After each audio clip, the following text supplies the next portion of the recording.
तो संभल में जामा मस्जिद के सर्वे को लेकर हुई हिंसा के मामले में विदेशी कारतूस की बरामदगी सामने आने के बाद संभल अब एनआईए समेत कई बड़ी खुफिया एजेंसियों के रडार पर आ गया। संभल हिंसा में कहीं आतंकी संगठनों की साजिश तो नहीं है। खुफिया इंटेलिजेंस ऑफिसर अब इस मामले की खुफिया जांच पड़ताल में जुटी है। हिंसा से पहले संभल से गायब हुए युवकों की जानकारी के साथ ही संभल से जुड़ रहे आतंकी संगठनों की कुंडली खंगाली जा रही है। ये रिपोर्ट देखिए।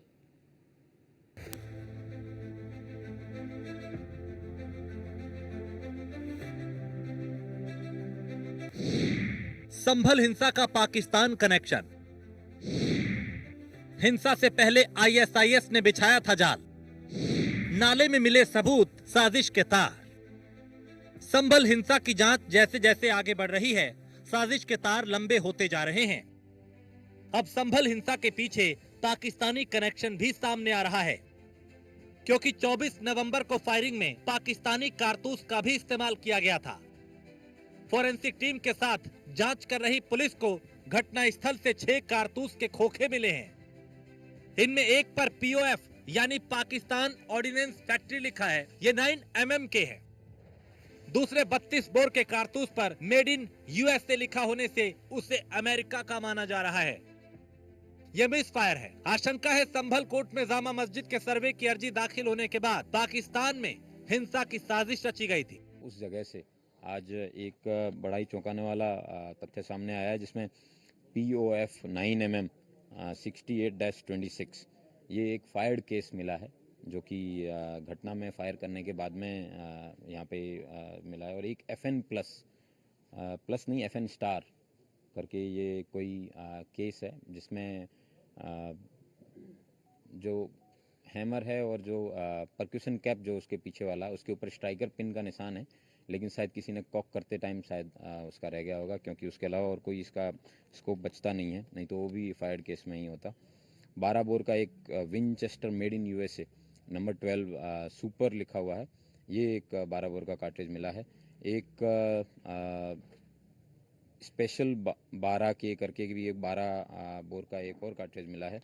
एक KF-32 SWL करके भी एक कार्ट्रिज मिला है, जो फायर्ड केस है। तो इस तरीके टोटल 5 फायर्ड केस और एक मिस फायर के टोटल 6 ऐसे ब्रदर्स हैं। वो फोरेंसिक टीम और नगर निगम ने इनको रिकवर किया है। जनपद संभल में ये कोई बड़ी बात नहीं है। यहाँ पे NIA के भी छापे समय समय पे पड़ते रहे हैं। यहाँ के कई अपराधी हैं जो दुबई में हैं। यहाँ के कई ऐसे लोग हैं जो वाहन चोरी के एक्सपर्ट हैं, जिनको समय समय पे उनकी लगातार उन पर निगरानी भी रखी जाती है। उसके बावजूद वो गाड़ियाँ चोरी करके और आर्म्स की स्मगलिंग करते हैं।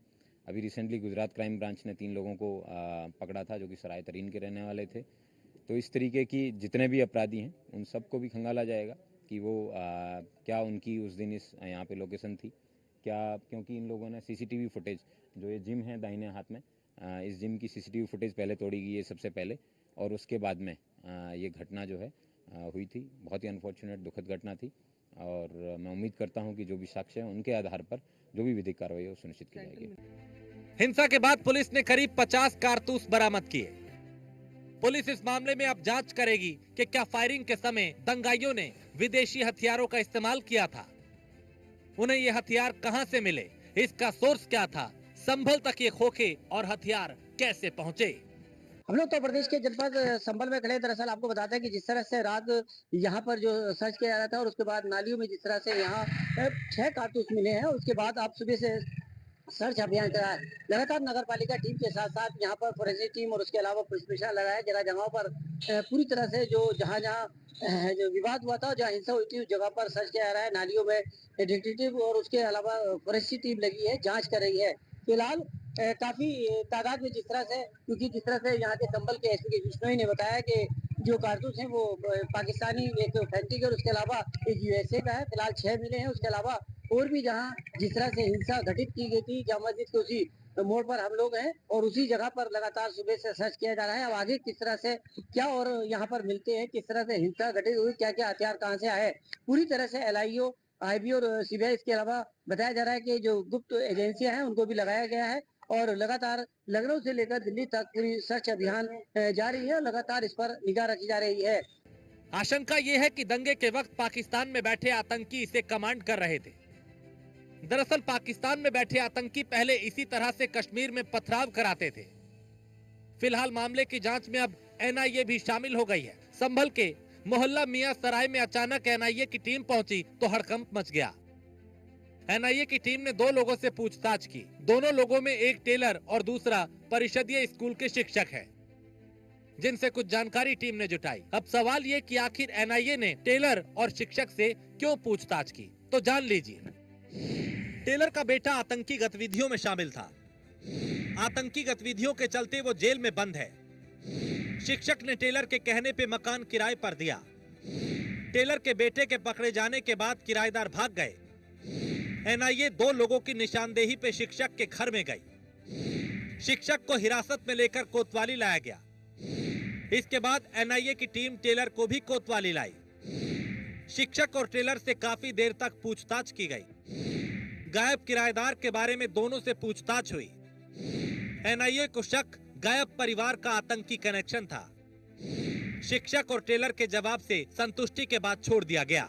संभल में एनआईए की टीम लगातार इससे पहले भी कई बार छापेमारी कर चुकी है और फिलहाल संभल में अब दोबारा जांच की बात की जा रही है। जल्द से जल्द यहाँ के एजेंसियां, खुफिया एजेंसियां सुबह से लगातार है। फॉरेस्ट टीम और सर्विलांस, एसओजी और उसके अलावा एनआईए की टीम जल्द से जल्द संभल पहुंचेगी। बताया जा रहा है कि वो सघन चेकिंग करेगी, क्योंकि आपको हम बताते चले कि संभल पहले से आतंकवादी गतिविधियों में लिप्त था, काफी समय से चर्चा में था। इससे पहले भी बताया जा रहा है कि जिस तरह से 1998 से लेकर लगातार यहाँ पर जो आसिम उमर, जो कि अलकायदा का चीफ बना और उसका अफगानिस्तान में मारा गया, इस को देखते हुए क्योंकि एशिया का एक इस तरह से था, करीब 1 दर्जन से ज्यादा अब भी संभल के लोग, जो संभल के युवा हैं, वो लापता हैं।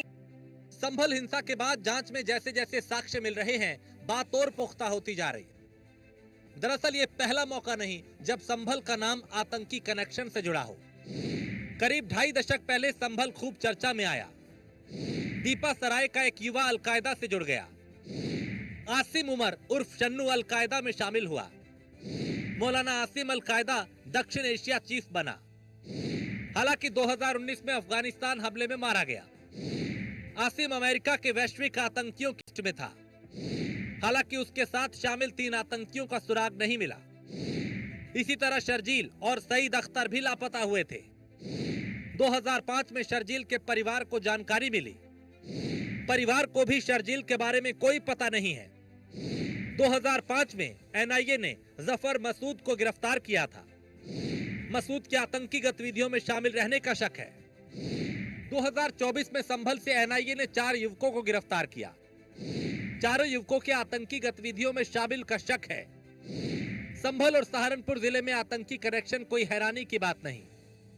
अब संभल हिंसा के बाद सवाल उठ रहे हैं कि क्या इसके पीछे भी आईएसआईएस का मॉड्यूल हो सकता है। अगर जांच में पाकिस्तानी खोखा सही पाया जाता है तो फिर सवाल ये कि वो संभल तक कैसे पहुंचा। Bureau report, news 1 India.